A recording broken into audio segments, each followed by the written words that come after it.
Hello, May class, and welcome to your next maths investigation. So yesterday's investigations were looking at division, and today's one we're going to be looking at something slightly differently. So let me share it with you. We are going to look at how tall things are and working out how tall things are. So before we do that, I would like you to focus on your arithmetic. So pause the video now and work out these arithmetic questions. And when you unpause it, the answers will be there. So pause your video now. Okay, let's go through our answers. 12 times 8 is 96. 16 times 9 is 144. 140 as a Roman numeral is CXL. 8 twelfths minus 6 twelfths is equal to 2 twelfths, which can be simplified to 1/6. 6 times 2 is 12. 72 divided by 6 is 12. 1/10 of 40 is 4.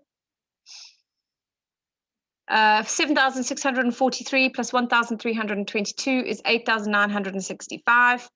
6,742 minus 5,631 is 1,111. And 48 divided by 12 is 4.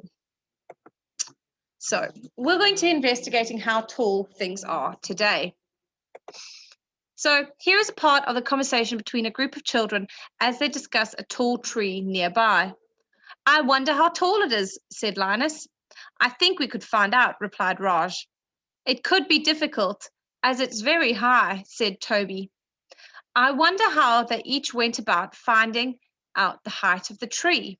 I wonder how you would find out how tall a large tree in your surrounding area was."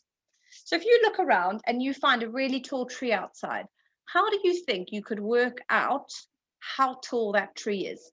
I want you to give that a think for a moment. Think about what objects you could use to measure that tree. Can you make an estimate of the size of the tree? So could you estimate how tall it was? And think about some ideas and then give it a go with a tree near you. So find a tree that you have outside. Give it a thought. How could you measure it? What could you use to measure this tree? Is there a way that would be easier to work it out? Would you have to go right to the top of the tree and measure all the way down, or could we work it out differently? Give it an idea, give it a think, and I want you to have a go at trying to work this out.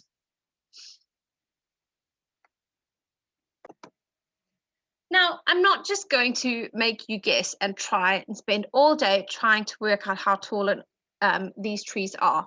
I am actually going to give you a solution, which I would then like to try for you to try and use once you have measured your tree.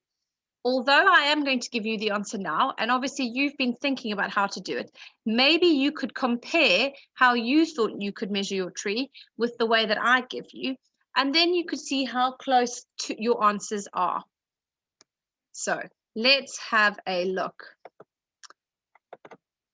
First of all, you need to wait until the sun is halfway up in the sky so that the shadow is not too stretched. And it's not midday, so it's not right above the tree.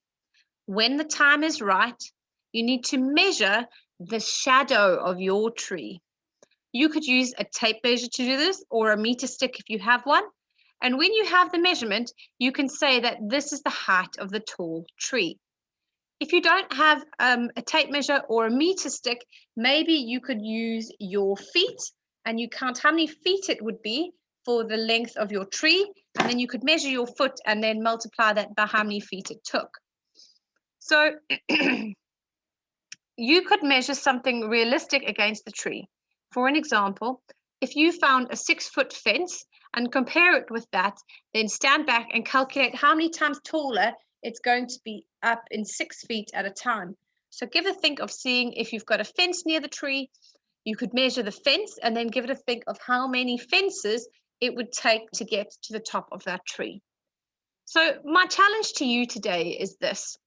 see if the way that you thought about measuring a tree, see if you can work out and measure a tree in your garden. Then have a look at the way we've just explained, waiting for the sun, for the shadow by the tree, and measure that and see how close the measurements were. Or you could find something, an object that's of a similar height, and then you could estimate how many of those it would take to reach the top of your tree, and then see if that was a similar measurement to what you had worked out.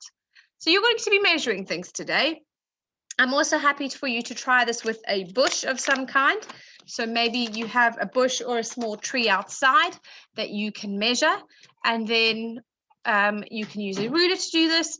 You can use the way we said with the shadow, or you can use, for example, maybe if I put my water bottle next to the bush and I measure my water bottle, so I'm going to measure it, and then I'm going to see how many water bottles do I think it's going to take to reach the top of my bush.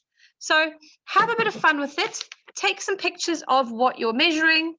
Take some pictures of you measuring them, using different things around your house to help you measure things.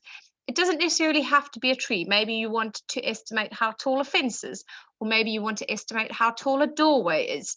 Think about using things that you have in your house that you could measure. So you would estimate it, think about what you could use to compare against it,